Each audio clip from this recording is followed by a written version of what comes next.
Yung walang-wala ka na pero naniniwala ka pa rin sa God will provide. Yung ang dami mong problema pero naniniwala ka pa rin sa everything has a solution. Yung ang dami mong di magandang pinagdaanan pero naniniwala ka pa rin sa everything's happen for a reason. Yung pagod na pagod ka na pero naniniwala ka pa rin sa everything's gonna be okay. Yung gusto mo na sumuko pero naniniwala ka pa rin sa keep going and achieve your dream. Yan tayo bilang isang tao. Kailangan nating maniwala kahit pakiramdam mo imposible.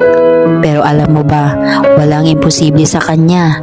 Basta tuloy mo lang ang mga ginagawa mo para sa sarili mo. Dahil wala ikaw at ikaw pa rin ang mag-aangat sa sarili mo, hindi ang ibang tao.